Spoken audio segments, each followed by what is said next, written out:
So is it time to give up on these 2023 running backs? Rookie drafts are coming up, and right now we want to see if there's a reason to hold on to these running backs heading into our rookie drafts or time to cut these players. So some decisions will have to be made on most of these players pretty soon. So hopefully we can help you guys out in your rookie draft. So starting off with the honorable mentions, we have Chris Rodriguez. Pretty much all these guys I am out on, guys. Chris Rodriguez, McBride, Eric Gray. Obviously, if you can get even like a 2025 fifth or fourth round pick, if you can get anything for any of these players, fine. But if not, just get rid of them. It is okay. So now getting into it, guys. At number 8, we have Sean Tucker. Now, this one is a tough one. Putting the draft capital on there because it does matter as far as hit rates and opportunity goes. So Sean Tucker, undrafted free agent that lands in Tampa Bay. And I love Tucker, guys, pre-draft. You know, he had a great college career the last 2 seasons, but unfortunately, the medicals kept him from being drafted. And I did love the comeback story also, right? We know now it was diagnosed with a heart condition, so I'm not sure what's going on there with Sean Tucker. And he had opportunity early on there in Tampa Bay, but only 15 carries, 23 yards, pretty much took over Chase Edmonds, but just an abysmal 1.5 yards per carry. So on a good note, I think it is in his favor that they bring back Edmonds. So I think Tucker is better than Chase Edmonds. Hopefully we see Tucker this next season.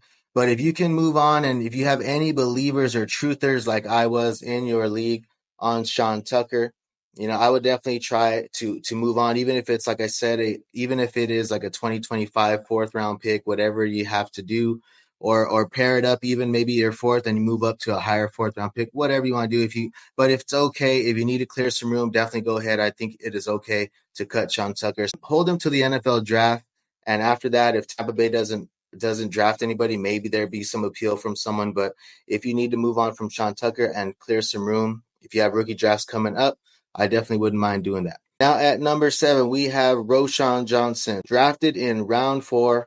So that's pretty good draft capital for Roschon there. But as we all know, DeAndre Swift now probably going to be running the show there. But in Roschon's favor, he does have higher draft capital than Khalil Herbert. So he also may be a better fit. I think he's a better complement to Swift, right? He can be used in the short yardage game as well as pass blocking. So I think there is some decent relevance still for Roschon Johnson. But unless something happens with Khalil Herbert, he's signed till 2025.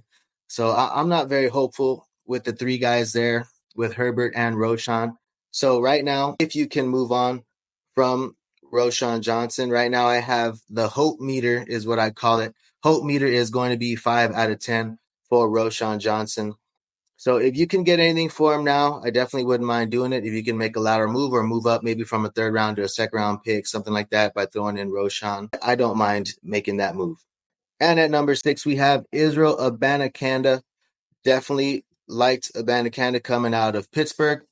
And pretty much, I think, you know, with Abanikanda, he's drafted in round 5 and only 21 years old still. So still really young, has some room to grow and develop, I think.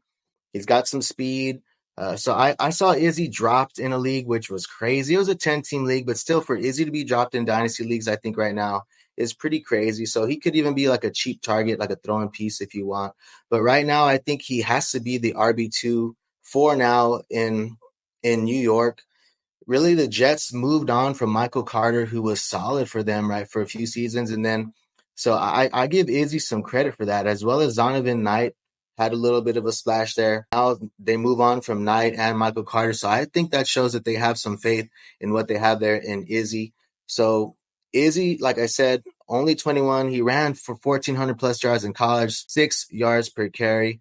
The Jets have a solid offense right now, and with Aaron Rodgers returning back off of injury. So if something were to happen to Hall, Izzy could be, and I think he should be the next man up right now. So hope meter for Izzy is going to be 7 out of 10 right now.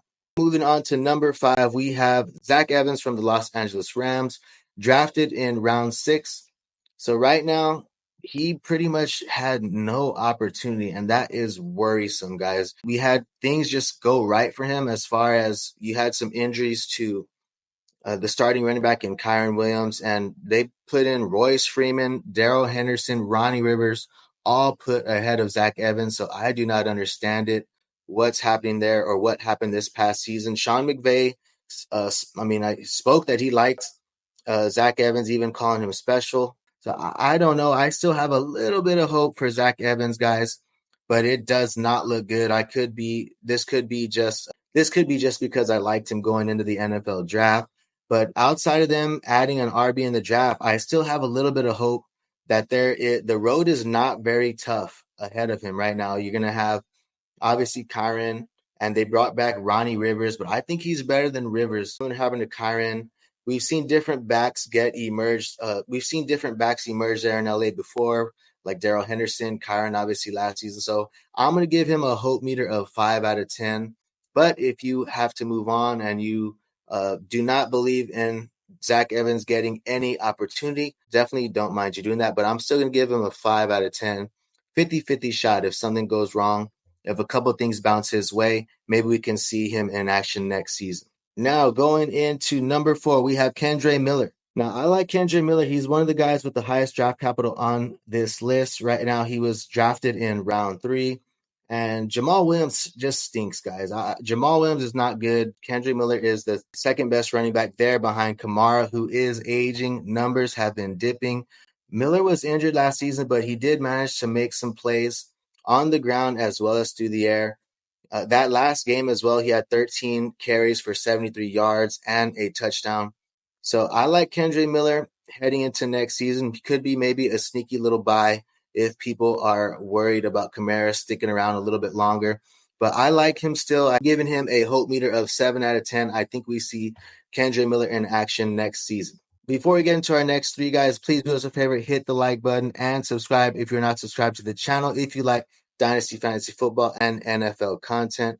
Also, be sure to follow us on all our socials, join our chalkboard, which are all in the description. So getting back into it, at number 3, we have Chase Brown, drafted in round 5. I like Chase Brown heading into next season, guys. Of course, you have to wait and see if anything happens in the NFL draft. Chase Brown got some action last year with Joe Mixon there. So you only have Zach Moss right now, who's never really been a lead back for an entire season. I view him similar to Tajay Spears. Not that he's going to take over, but I wouldn't be shocked if he starts eating more and more into Zach Moss's opportunities. So right now, I think Chase Brown could be a sneaky guy to kind of buy. Of course, it all depends on the NFL draft, but right now I'm giving Chase Brown a 6 out of 10 on my hope meter. Now coming in at number 2, we have Evan Hall from the Indianapolis Colts. So now, obviously, there's no more Zach Moss, and Evan Hall, I think, is the next man up. They have Trey Sermon there, but Evan Hall, they drafted him round 5, and he got some playing time early on in the season. Game 1, he was already put into the lineup. Unfortunately for him, he tore his meniscus, and he missed the rest of the season. But I think Hall can be a good complementary back there to Jonathan Taylor. He's good in the pass catching game. He had 33 and 55 receptions in 2021 and 2022 at Northwestern. Also over 500 yards receiving at Northwestern in his final season there in college. So I think he can be like a Hines type complimentary back there, earn some receiving work in Indianapolis. And then you never know. Taylor has suffered some injuries, right? Running back is a tough position to play. If something were to happen to Taylor, Hall could possibly be in line for a better workload. So I'm going to give Hall a 6 out of 10 on my hope meter. Now at number 1, we have Tank Bigsby. So Tank Bigsby, best thing in his favor. He's a round 3, has round 3 draft capital. Reports are already coming in that he's going to get some opportunity this season to help out there with Travis Etienne. He got opportunity last season as well. He was getting some buzz kind of in training camp and the offseason, preseason, but really when he went in there, he just game 1 went in there, got a few carries and fumbled. Did not look good for the rookie. From there, it just kind of sprinkled in. He got 7 carries that first game. Then it was like 2-3 carries. Did not get much opportunity that the rest of the season. So started getting outplayed by like Roschon Johnson, guys like that. But reports are saying he's going to get a shot again there in that backfield. Like I said, the best thing going for Tank Bigsby, round 3 draft capital. If I am able to move off of Tank Bigsby coming into this next season, if people are already excited about the hype building around Tank Bigsby and him possibly getting more of an opportunity in 2024, I would be willing to move on from him. You paid a third rounder, but if I could move on from Tank Bigsby, maybe package him with like my third and get a second, I don't mind doing so, guys, even if I could get like a 2025 third round pick for Tank. But right now, my hope meter is going to be 5 out of 10 for Tank Bigsby. Best thing he has going for him is that backfield is kind of thin, and he is in line for as the RB2 right now. But like I said, if I could cash out already on Tank Bigsby off the hype that is already building up around him, I would do so. Be sure to let me know what you think about some of these players in the comments for 2024, and be sure to check out some of our other videos. Jefferson's got separation, and he's got